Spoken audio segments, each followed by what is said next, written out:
नमस्कार. मी नितीन राजवैद्य आपल्या सर्वांचं हार्दिक स्वागत करतो.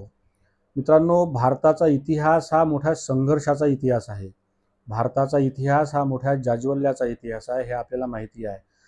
भारतामध्ये किंवा भारतावर इस्लामिक आक्रमण हे फार मोठ्या प्रमाणात होती आणि ती फार भयानक होती.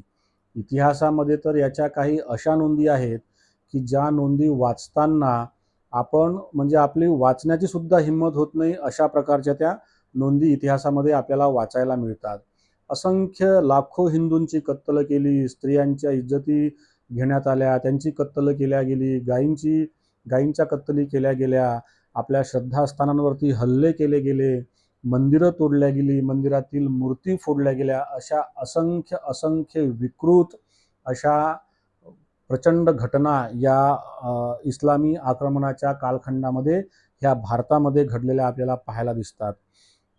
हिंदूंच्या अनेक श्रद्धास्थानांवरती या दरम्यान हल्ले केले गेले, मंदिरावरती आक्रमण केले गेले, कत्तली केल्या गेल्या, मंदिरं फोडली गेली आणि मंदिरातील देवाच्या मूर्तींची विटंबना सुद्धा या ठिकाणी करण्यात आली.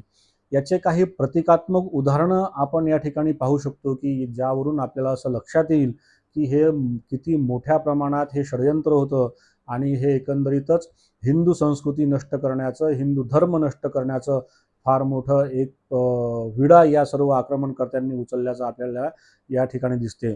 आणि या आक्रमणाच्या उद्देशाने छत्रपती शिवाजी महाराजांनी केलेलं कार्य हे किती तोलामोलाचं आहे हे सुद्धा आपल्याला या माध्यमातून आपल्याला एक त्याचा अंदाज आपल्याला येऊ शकतो. तर या उदाहरणामध्ये आपण पहिलं उदाहरण असं बघूया की हिंदू आणि जैन मंदिर पाडून उभारली गेलेली कुवत्तुल इस्लाम नावाची दिल्ली येथील मस्जिद.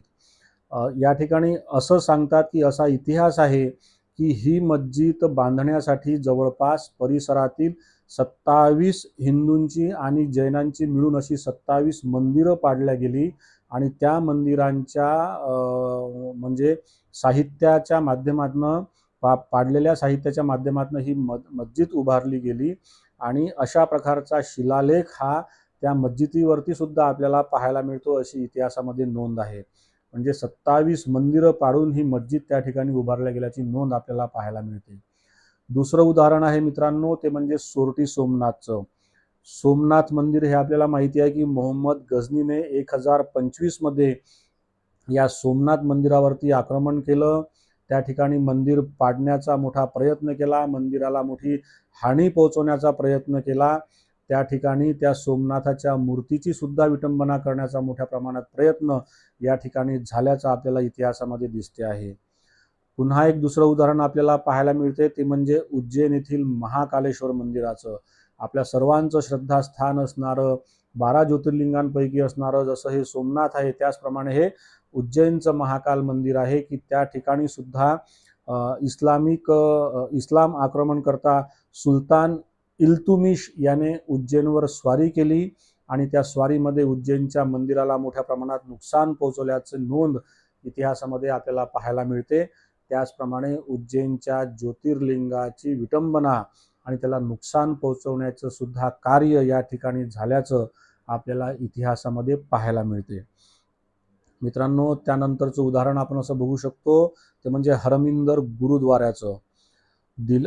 अहमद शाह अब्दालीने 1762 मध्ये पंजाबवर आक्रमण केलं आणि त्या दरम्यान अमृतसरमधील हरमिंदर गुरुद्वारावर हल्ला केला.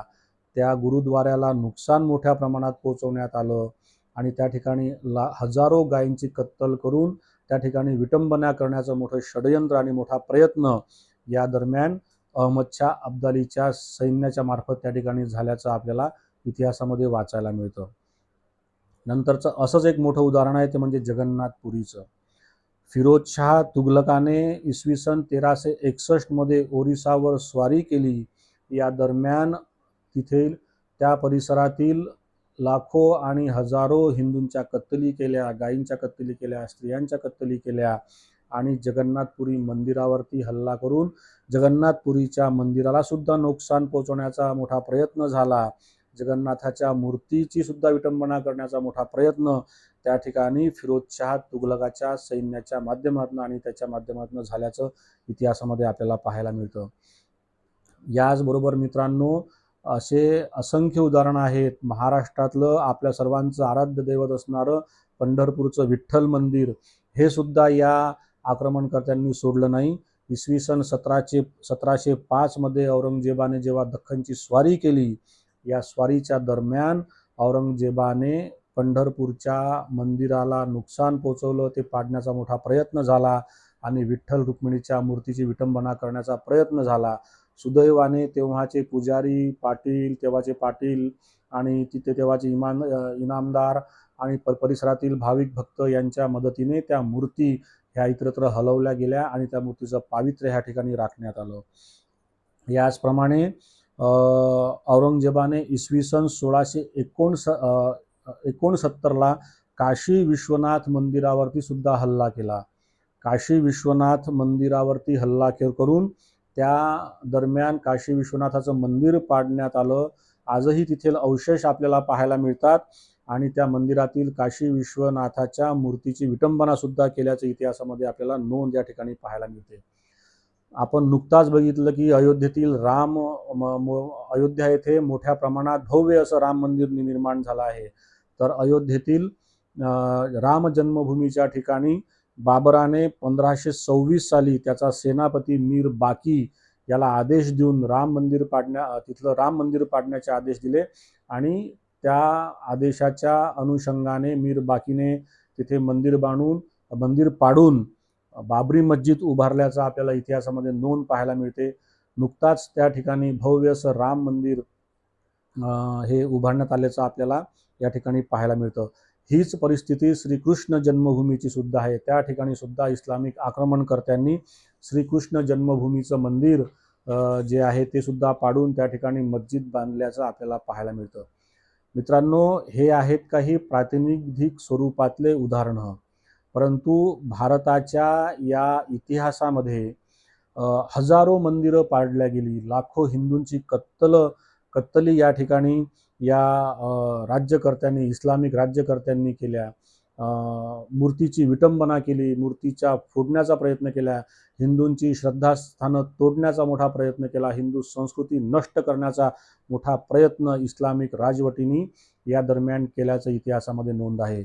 मित्रांनो, हे सांगण्याचं तात्पर्य एवढंच आहे की ज्यावेळी आपल्याला आपला खरा इतिहास माहिती असतो, त्यावेळी आपण वर्तमानात कसं वागावं, वर्तमानात कसे संबंध कोणाशी कसे प्रस्थापित करावे आणि त्यातनं भविष्य कसं निर्माण करावं, हाच यामागचा हेतू आहे.